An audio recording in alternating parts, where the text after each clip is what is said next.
Hello, in this video we will focus on adding doors to our tech design classroom.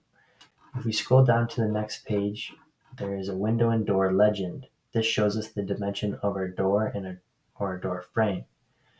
Knowing that our frame is 3 inches on each side, we know that this door is actually 3 feet by 6 foot 8.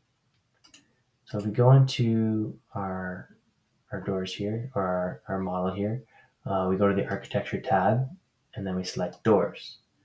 In the door properties window, we can actually select the size of door we want. So this is 3 feet by 6 foot 8, and that's exactly what we want. So we'll actually click on that, and now we can drag it over the wall that we want. Depending on which side of the wall we drag our cursor to, the door will actually change which direction it opens. If we go back to this template here, as you can see, there's 8 inches from the middle of the wall to our door frame. So 8 inches. So we'll go here. Since we know it's a 1.5 foot to the middle of our door and then an 8-inch wide wall, we actually do 1.5 feet plus 8 inches, which will give us 2 foot 2. So right there. To confirm that this is the right dimensions, I can actually go to annotate, click on the midpoint, and then click on the door. And now we have the 8 inches that we initially spec'd. To go to our next one, I'll show you a different way of placing a door that doesn't involve mental math. So we have 4 foot 3 inches from the door frame to the middle point of the wall, 4 foot 3. So what we can do is go back to architecture, door. The same door will default select again. So I'm going to line up the door so that there's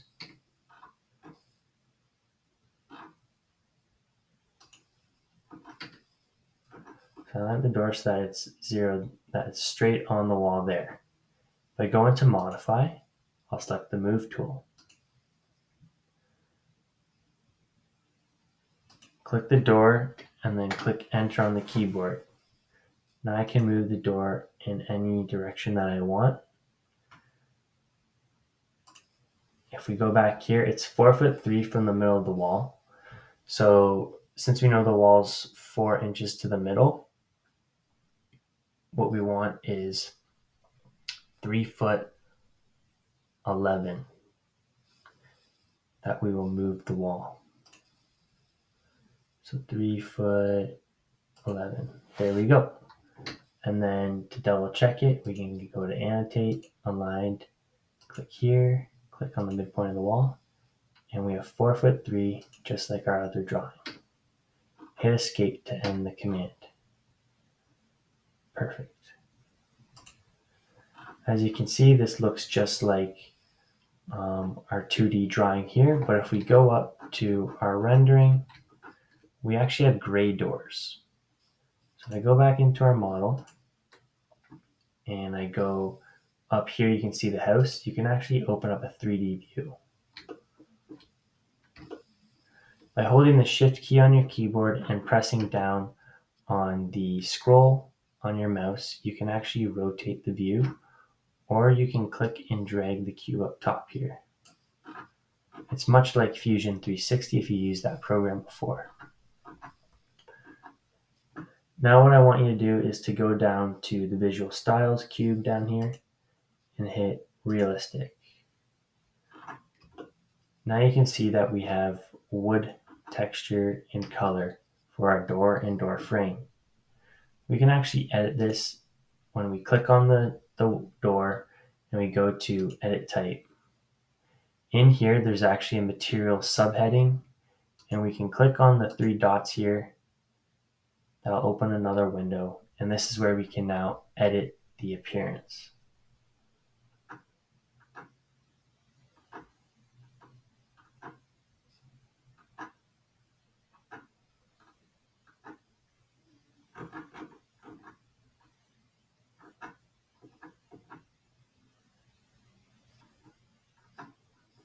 Edit things like the image.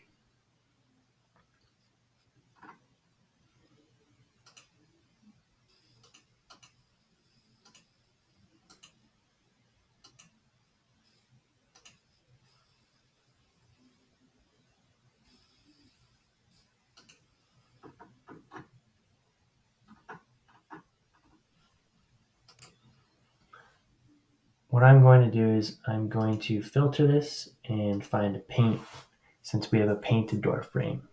I'll right click on this and duplicate material and assets. And then I'll rename it to gray paint. Under this window here, I'll edit the color. Something like that. Maybe a little darker. Hit OK. Hit OK. And then I'll just add that to the actual frame of the door as well. If I go back to paints, it'll be in there again. Hit OK. And as you can see, our doors have changed colors. One thing I'll change as well is the actual height of our walls. If you go to our north elevation, you can double click on north here. You can see that we have a level 2, but as all of you know, there is no second floor in our classroom. So click and drag with your mouse, select the level 2 notation, and then hit the delete key.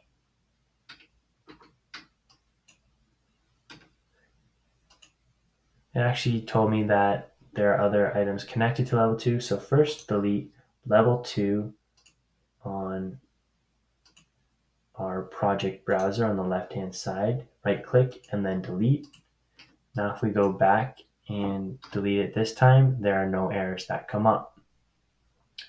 Go back to our 3D view, and if you click on the wall, you can actually adjust the height by dragging, or you can go to the top constraint unconnected here, and I want you to type in 11 feet. This will actually change the wall height to 11 feet instead of 20 feet. And we'll do this for all of our walls.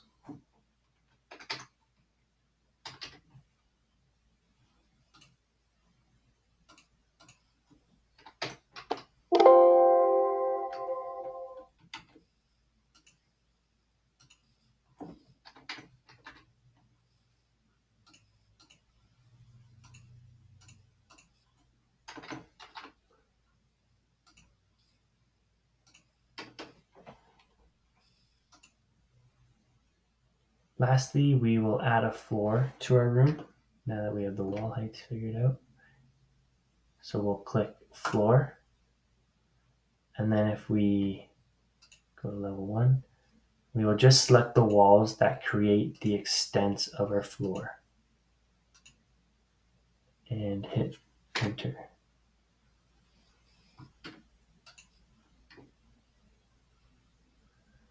You can see a pink outline of our floor, and then just hit the green check mark up here.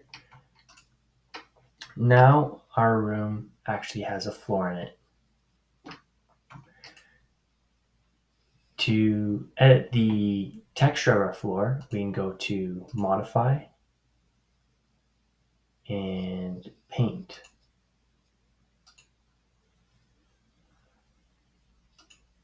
In here we can select from the same materials as our other options, but I like to put concrete and then concrete precast for our floor.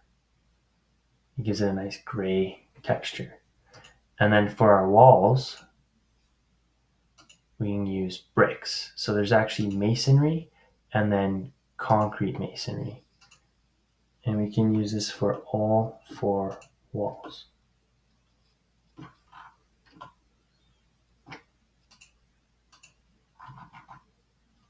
And then hit done.